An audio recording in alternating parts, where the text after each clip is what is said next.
Good morning বন্ধুরা, আশা করছি তোমরা সবাই ভালো আছো। সবাইকে প্রথমে জানাই বড়দিনের অনেক অনেক শুভেচ্ছা ও ভালোবাসা। দেখো আজকে আমরা চলে গেছিলাম বোলপুরের মেলা, তো তার জন্য প্রথমে রামপুরহাটে ট্রেন ধরে নিয়েছি। দেখো ট্রেনে আজকে এতটা ভিড় ছিল না, জাস্ট দাঁড়াবার জায়গা ছিল না। আজকে বড়দিনের সবার ছুটি, তো সবাই চলে গেছে আজকে বোলপুর। আর দেখো আমরা প্রান্তিক স্টেশনে নেমে একটু হাঁটতে, তো আমার ছোটদার মেয়ে বলছে, পিপি তুমি একটু চুপ করো, আমাকে কথা বলতে দাও। তো বলছে আমি বলবো, ও এত পাকা না, ও সব কিছু জানে। তো দেখো ওর কথাগুলো জাস্ট শোনো পরের ভিডিওটাই।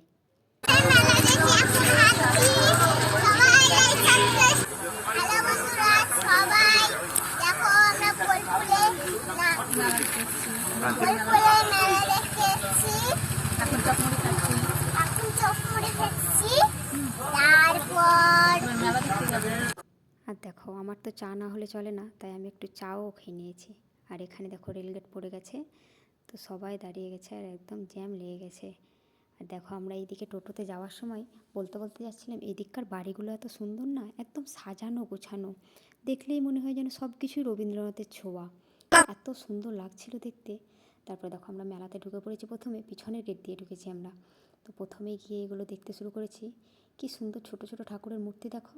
আর এগুলো সব পাটের, পাটের ব্যাগ, পাটের পাপোশ, পাটের পুতুল, এত সুন্দর লাগছিল না দেখতে, দেখে যেন মনটা ভরে যাচ্ছিল। তোমরা কে কে বোলপুরে মেলা এসেছিলে আমাকে অবশ্যই জানাবে। আর দেখো এই পেন্টিংগুলো দেখো, দারুণ লেগেছে আমার এই পেন্টিংগুলো, জাস্ট অসাধারণ। আর আমি বোলপুরে মেলা এটা নিয়ে দুবার, আগে একবার গেছিলাম। তারপরে দেখো এই বই, আমরা বইয়ের দোকানে চলে গেছিলাম ছোটদার মেয়ের জন্য একটা বই নিতে। তো আমরা যে বইটা খুঁজছিলাম সেই বইটা ওখানে পাওয়া গেল না। যাই হোক, তবে বইগুলো দেখে খুব ভালো লাগলো। সমস্ত রকমের বই কিন্তু এখানে আছে, একদম ক খ থেকে শুরু করে। আর দেখো এই ব্যাগগুলো কিন্তু নাইলনের তৈরি, খুব সুন্দর লাগছিলো ব্যাগগুলো দেখতে, জাস্ট অসাধারণ। এত সুন্দর হাতের কাজ না। আর এগুলো পুরনো বইয়ের কালেকশান, সমস্ত রকমের পুরনো বই ওখানে ছিল। আর এই যে এগুলো আমার বাড়িতে দুটো আছে, আগে নিয়েছিলাম বোলপুরের মেলাতে, নিইনি যদিও, তবে বোলপুর থেকেই নিয়েছিলাম। এখানে ব্যাগগুলো দেখো কলমকারির কাজ করা, জাস্ট অসাধারণ। আর হ্যান্ডমেড জুয়েলারি। আর এগুলো আমি ঠিক বুঝতে পারলাম না কাজটা কিভাবে করেছে। চিনেমাটির পাত্রের উপর এত সুন্দর কারুকাজ না, আমি অনেকক্ষণ ধরে ওখানে দাঁড়িয়ে দেখছিলাম যে কাজগুলো কিসের। তারপরে দেখো আমরা পেয়ারা মাখা খেতে শুরু করেছিলাম। এই পেয়ারা মাখাটা খেতে না আমার দারুণ লাগে জাস্ট। এগুলো ছোট ছোট ব্যাগ, খুব সুন্দর লাগছিল। এখানে দোতারা পাওয়া যাচ্ছে, আর দোতারা বাজিয়ে অনেকে গানও করছিল। আর দেখো এই ইয়াররিংসগুলো এত সুন্দর লাগছিল দেখতে, কিন্তু আমি যদিও এত বড় বড় ইয়াররিংস পরি না, তো নেওয়া হয়নি। আর এই বেতের চেয়ার টেবিলগুলো দেখো, জাস্ট অসাধারণ, কী সুন্দর হাতের কাজ, তাই না?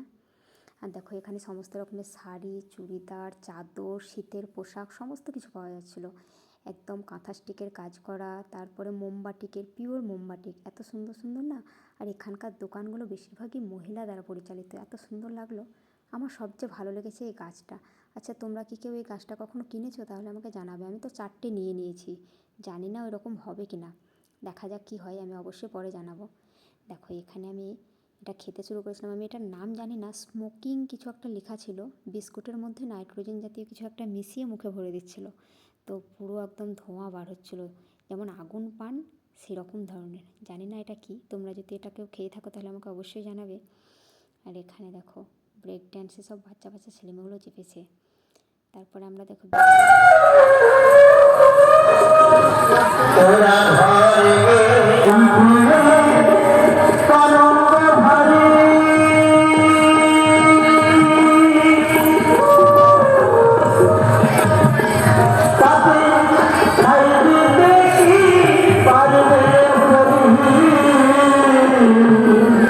দেখো আমরা বোলপুরে মেলা থেকে বেরিয়ে গেছি, তারপর প্রান্তিক স্টেশনে চলে এসেছি ট্রেন ধরার জন্য। ঠিক আছে বন্ধুরা, টাটা, আবার দেখা হবে পরের